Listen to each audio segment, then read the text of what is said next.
Hi guys, Kristen Smith here, and I'm going to be wrapping up my episode 5 review for The Punisher, the episode entitled Gunner.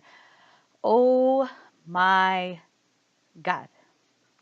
I wasn't sure that I would love an episode more than I liked episode 3.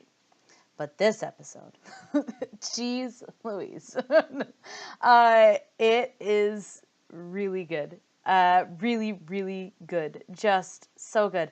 I'm going to get to the last half of the episode at the end of the review because that's the best part of this episode, I think. But there's a lot in the beginning that they really front load this thing, and then the end of it is just so let's go on with the rest of the storyline that doesn't involve Frank, but you do see Madani, and she's going to continue this investigation with Frank, even though she's super injured and shouldn't be working. She does go back to work. She starts this investigation. She starts looking into his team, but instead of actually doing her job, she's choosing to investigate Frank, and it's very dangerous, as we'll find out soon, I think. But you do see that the investigation of this arms deal gone wrong has gone up to, the CIA, I believe. And now everyone's under investigation to see what happened and why it happened, and, if there's anything going on that they need to be worried about. And so you see Madani and her partner going through this questioning, and both of them do leave Frank out of the narrative that they do tell, the people who are doing the investigations. But what they don't count on is that there are people who are tapping into their conversation that they're having in private, talking about who the other people on Frank's team are and what the plan is going to be moving forward. And this is where we see the return of Agent Orange, who is back in the show. He's working for the CIA. He's listening to what people are saying about Frank and about this team. And he has a very clear interest in Gunner. He kind of rewinds it and pauses right on that name, and so we are led to believe that that is what his focus is. And we learn that Gunner is one of the guys who's in the flashbacks with Frank, and he's the one who's quoting scripture at him. And I guess I just didn't know what his name was when I was watching the earlier episodes, because I kind of just thought that this was a different thing and not a name. All right. But we do kind of see that, this Agent Orange guy has some plans that he wants to involve. And I think he's starting to realize, who had leaked that story, and he's going to go take out Gunner at this point. But I think what's happening, and it's something that I didn't really think about because I just assumed that they were setting up Russo to be the main villain of this season. I think that they're actually setting up Agent Orange to be the main villain of the season, which makes perfect sense with all the flashbacks and the story narrative going on. It makes perfect sense that they would set him up to be kind of this big bad of the season. It's just we hadn't seen him yet, but now that he's in the first half of season 1, I think that the pacing allows for the character to be developed, for Frank and him to meet naturally and in a way that makes sense with the rest of the script, but also, that just preparing this narrative between the two, and what exactly, Agent Orange is going to do once he realizes that Frank is alive. But that leaves Russo. Now, we don't know what Russo's motives are, and, I did think that by the end of the season, he would have been the main villain. It maybe is setting it up for season 2, kind of returning villain. We will see. Maybe I've got this crossed, and Russo will be the main villain, and then we'll get into the Agent Orange stuff in the next season. But it does seem like that's the way the story's going at this point.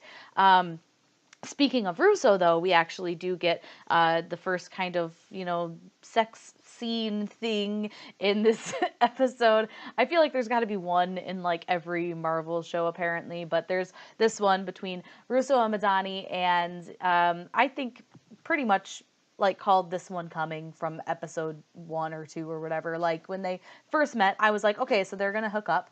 But, he's very much more into her than she is into him, I think. And it's just going to be an interesting dynamic to see, whether or not her character has any relation to maybe the motives of Russo, maybe turning into a villain later in the season. or in the next season. Like, I think that there's something that is going to be used within this relationship to further the story. We also see the return of Karen Page. Now, I have been on record saying that she's not my favorite character, and I've also been on record saying that there's all these weird vibes between Frank and David's wife. Well, they're very clearly setting Karen up to be like a love interest for the Punisher. I'm not sure I necessarily need him to have a love interest. Like, personally, I just don't think there's a need for it. I guess I do like that they're using her character to humanize him, to show that he does still care about things, that he's still connected to the world, that he's still connected to people. Because so far, all we've seen is him, pretending and acting and playing a role, and his interactions with Micro, which are very sarcastic, and they aren't necessarily friends, but they're definitely not enemies. In this instance, we see him actually connecting to a person, and so it's a good way to show that he is still in there and that he's not completely consumed by his need to get revenge, but he is very willing to protect her, and definitely shows that level of protection towards her. And as things go, I guess I'm not super disappointed that they're kind of moving in this direction.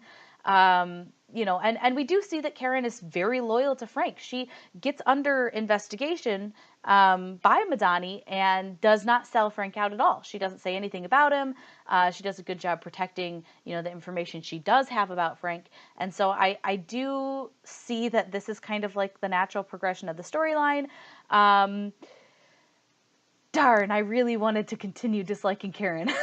It's really getting difficult because they do such a good job writing the dialogue in the scene between her and Frank that you actually do start caring about this, and the way that they're relating to each other, and that she obviously very deeply cares about him, and he's trying to push her way to protect her. I think the dialogue here is so good, and they do such a good job acting through this scene. I'm having a hard time still not liking Karen. Dang it, show. Can I not just dislike one thing? Like, just one thing? So yeah, okay, fine. I'm turning a corner on Karen. She's growing on me, whatever. We'll move on. So the rest of this episode focuses on Frank and Micro with, a little comedy buddy cop stuff going on still. But they're going to find Gunner. Now, they know that Gunner was the one who had been filming this interrogation in Kandahar. And so they go to find him to see what information they can get out of him. But this basically leads to a scene where Gunner, thinks that Frank is in on something, and he starts trying to kill him, and Frank gets hit with an arrow, and it's very shocking. But, he realizes that Frank is not a threat. Now they get to talking. They realize that Gunner was the one who had sent the tape out as well. They find out the motives for that, which is basically he just found out that the higher ups of this division of Cerberus had been doing things that weren't correct. They were doing things using dead bodies to smuggle drugs, stuff like that, things that he was very against. And so he decided to move forward and show the evils that were happening within this division. Obviously, this is a problem, and we see why, because Agent Orange has, in fact, sent soldiers to go and kill Gunner. Now, Agent Orange has no idea that Frank is alive, nor that he is there. And so when he does actually see Frank, there is a very visible reaction to him. And I thought that was a good moment for that character, where he realizes it and doesn't necessarily freak out, but he will later. But there's this big battle scene between armed forces and Frank and Gunner. And they're teaming up, but they're actually losing because they're very outnumbered, and they don't have the correct weaponry, they don't have the correct positioning, and they're kind of hunkered down in this little area. Both of them had been injured at this point, and Micro actually sends out a drone, which he uses to show out the enemy positioning so that they can work together to basically just slaughter everything in their path. And it is just a super cool scene. It's just a thing of beauty. Like, that sounds weird. Brutal, violent, bloody, beautiful scene. It's just really well done. And the best thing I think about this is that you actually feel like there are stakes involved here. Like, you're watching this and you actually start thinking, what if Frank does not make it through this scene, because it does look so bad, and you know that he has to make it through the scene, but you do wonder how. And that's something that not a lot of shows can pull off. Once you have established a main character, it's pretty much like 98% sure that they're not going to die on episode 5 of a 13-season arc.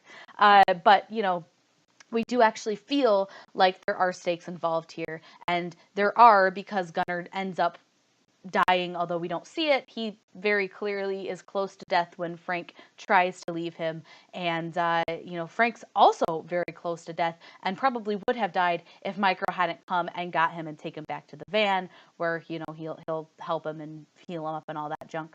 But, you know, poor Gunnar, we barely knew ye. You seemed like a really cool character too. Poor Gunnar.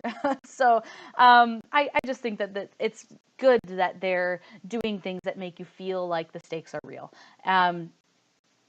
Seriously, this episode was so fantastic. The way that they did the dialogue, the way that they did the character development, even with all these side characters. You got development with Madani, you got development with Agent Orange, you got development with Russo, you got development with Karen, you got Micro and Frank and the family, which I didn't even mention in the review, but they're in there. And Frank missed Sunday dinner, how dare he?